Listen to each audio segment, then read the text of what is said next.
My husband, I got married 3 years ago. When I was a teenager, I was told that due to medical complications I may never be able to have children, but after 2 years of trying and fertility treatments, I'm now halfway through my pregnancy with our miracle baby. Unfortunately, because of some complications, I had to cut back on my hours at work. It's very physical. My husband offered to pick up more hours to compensate, so he has been working a lot more in the past 2 months and coming home later. I couldn't see that anything was amiss. Things were the same as they've always been. He always brings home flowers, food, things for the baby, coffee. He's always sending me thoughtful and loving texts through the day. The gaps where he was unreachable were explainable, but this morning he sat me down and gave me news that rocked me. He told me he's been having an affair for the past 6 weeks and that his affair partner just found out that she's pregnant. He says that if she decides to keep the baby, she's going to raise it by herself, and that they mutually agreed to end the relationship already. He wants to make things right. I don't know how things can ever be right again. He just wants to move on from what he is calling his transgression.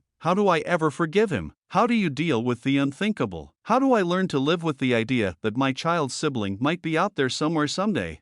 Most importantly, how do I learn to move on like he wants me to? Edit. I have an OB appointment for unrelated medical reasons tomorrow, at which I will make sure to request extensive testing. I have plans to meet with a lawyer on Monday. I'm talking to my sister to see if I can stay with her. My relationships with much of my family are fractious, but I have a pretty positive relationship with her. I will not be seeking other options other than having my baby due to being pretty far along and having been told in the past I would not conceive. Regardless of what my husband has done, I love my child. Edit 2. I saw my OB on Friday and will hopefully have some test results, fingers crossed for all negative, within the next few days. I will meet the lawyer tomorrow and go from there. My sister advised me to stay in the house that my husband and I co-own until I talk to a lawyer. This has been such an emotionally harrowing time for me. He's acting like everything is normal. All I want to do is sleep. I keep telling myself it'll be over soon. Update. First off, the OW decided to terminate her pregnancy, which was confirmed to me by her. Talking to her was really weird and didn't answer a lot of questions that I had for her. This is a person who knows me and has met me a number of times, and I just don't get it. The motivations on both sides don't make any sense to me,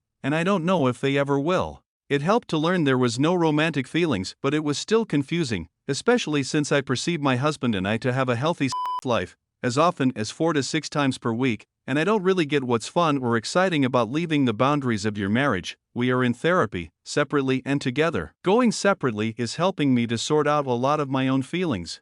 But I think that going together is essential one way or another as well. He has been cooperative and participatory in therapy. I'm hopeful that we can figure at least some things out. We've had a lot of conversations about why it won't be easy for me to just forgive this and why I need answers and changes in behavior, and I do feel like I've been heard.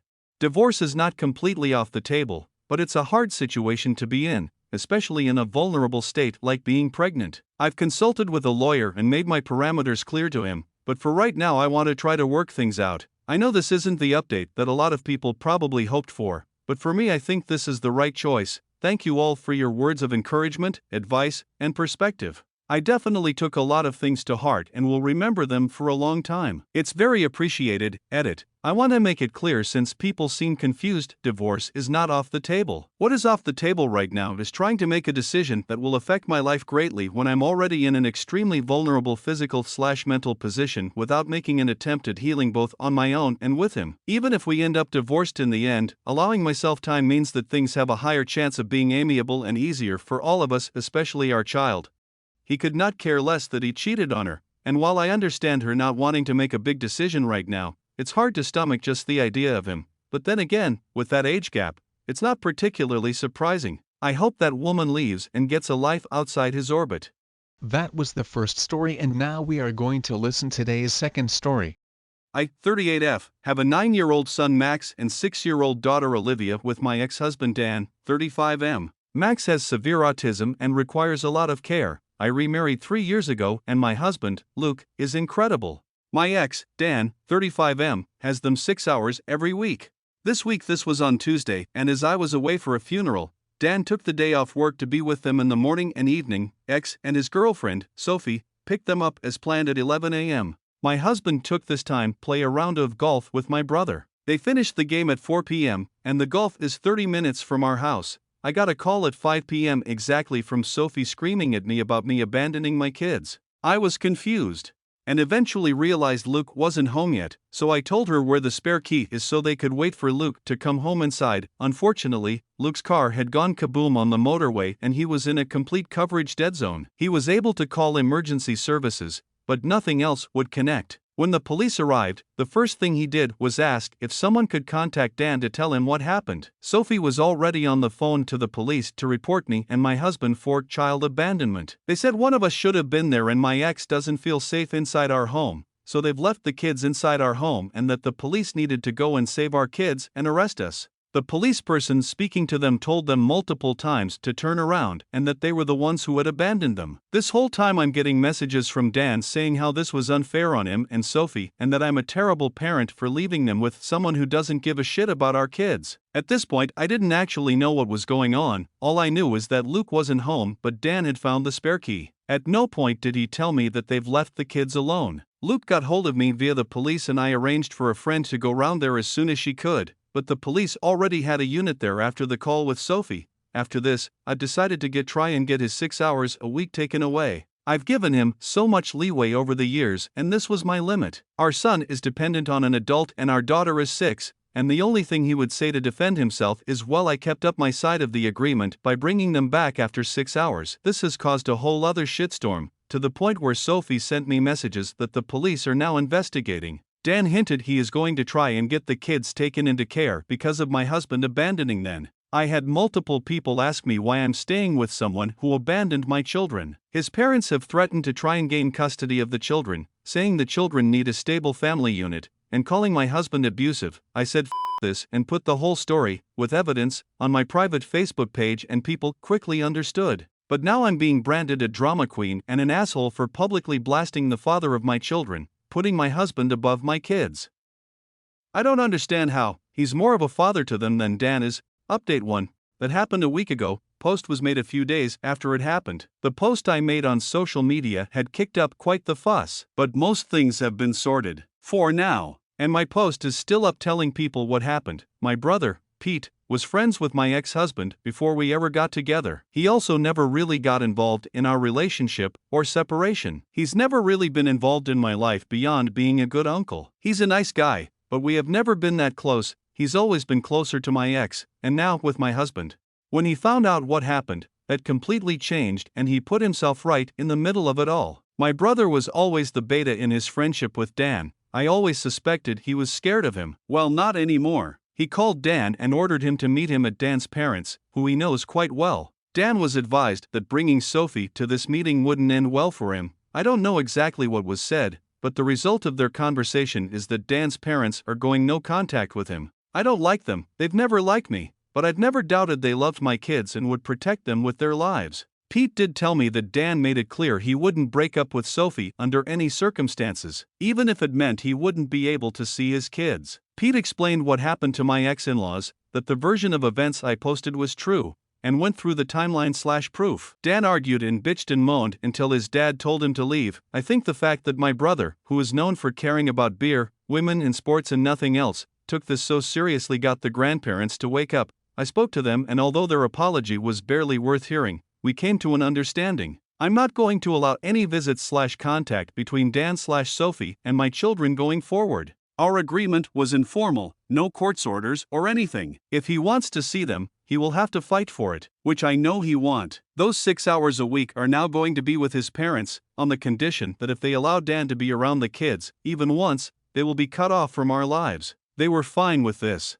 Today came and they picked the kids up and spent the day with them. They called me after 5 hours and asked if they could bring them back an hour later than planned. They were having a lot of fun painting and the kids wanted to finish what they were doing. No problem, thanks for checking. I cannot stress enough how much I dislike them, but knowing my kids are with people who want to be with them is such a good feeling. Dan didn't even text me asking if he was going to have his scheduled time today. I spoke to a police officer yesterday about the messages sent to me by Sophie. I'm going to gloss over some details, for reasons, but they are moving forward with an investigation. There's a continued pattern of behavior, and it has been escalating. She's made some very specific threats and over the weekend sent me a message that contained information she would only know if she had followed me to where I was at the time. Luke has set up external cameras on our house, including making sure our cars are covered by cameras at all times. Our neighbors know what happened last week, so they're going to keep a lookout for her as well. I feel awful that I let this person be around my kids for almost a year. I let her be around them but didn't know her well enough to spot she was capable of behavior like this. I spoke to Olivia to ask what she thought of Sophie, and she said she was grumpy and not fun,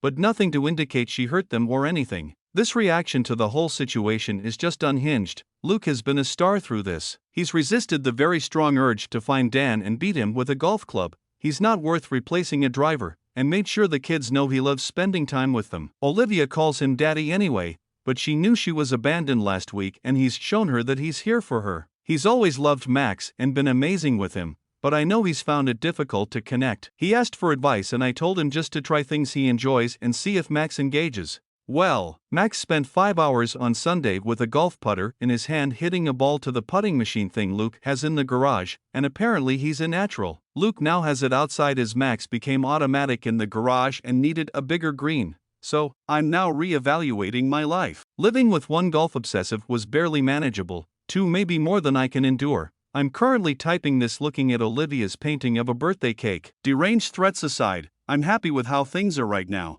Update 2, since my previous posts, everything has, mostly, been resolved. I didn't go into detail at the time, but a lot of what Sophie was sending me was accusing me of sexual infidelity, and had told a lot of people that I was someone who other women's men. I thought she was accusing me of cheating on my ex with my now husband, but we will come back to this in a bit. She directed people to message me from public posts on her Facebook. One person turned up at my door to shout abuse at me. Between this and other stuff she did, I reported her to the police and they opened a case of harassment. I spoke to a lovely officer who took all the evidence I had, and a week later she was arrested and interviewed. Her phone/computer were seized and she was released with bail conditions to not contact me directly or indirectly. I was told there was enough evidence to support a prosecution, but at that stage I just wanted to move on and be done with it. Dragging it through court for God knows how long seemed such a daunting and horrible future, so the police didn't move forward with prosecution and filed it with no further action, meaning the bail conditions would no longer apply the moment it was filed.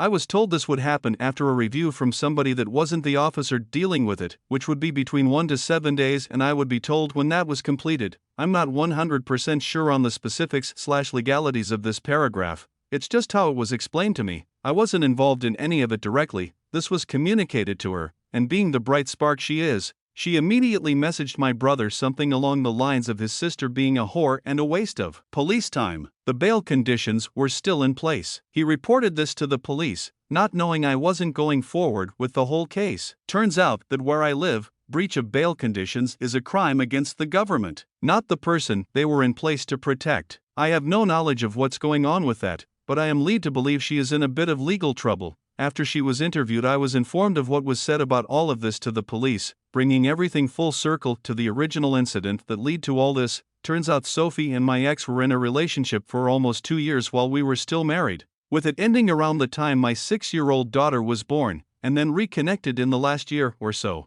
I had no clue this happened. I'm actually weirdly impressed he hid it so well. Sophie was under the impression we split up a year into their relationship, and didn't know we had a son while they were together. When they reconnected, he told her we had 2 kids, which she wasn't happy about but forgave him. Thing is, my ex told her that my daughter is 8. She is 6. He was covering up lying to her all those years ago about separating from me. I guess this was easier than telling her that not only were we together for the 2nd year of their relationship, but we had a child in that time. I don't know what his long-term plan for this lie was.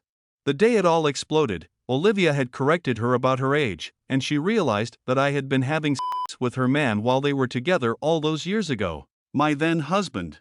She thinks the moment he told her we had split up, she went from being the other woman to the legitimate partner. I'll go to my grave not understanding that logic. Anyway, she hit the roof and refused to be around his loved child anymore, which led to the whole issue at my house in the first post. Luckily, she didn't say any of this in front of Olivia. Dan is still with her. They can have each other. He's made it clear he has no interest in seeing either his legitimate child or his loved child, which is fine. His parents have been incredible this entire time, helping with childcare to the point I have been able to pick up more hours at work. We've gotten along much better since they've accepted that maybe all the bad things they heard about me weren't true. Still some bad blood there, but it's a much improved relationship, which is great for the kids because they love spending time with them both, The absolute worst part of all of this is that Max, Luke, my brother Pete, my ex-FAL, and Pete's BAL are now in a weird golfing crew. Max still only putts when they reach the hole, but he enjoys watching the others play the full game. Golf isn't played in the winter, is it? This ends soon, right? I'm going to hear conversations about anything else by the end of November, surely. Oh no, poor Oopi. Her son, her husband, her brother, her ex-FIL, and her brother's BILR. Golfers. Stay strong, Oopi. Golfing season is about to end. Thanks for listening, everyone. If you enjoyed today's story, make sure to give this video a thumbs up and subscribe to Red Relationships to never miss a future upload.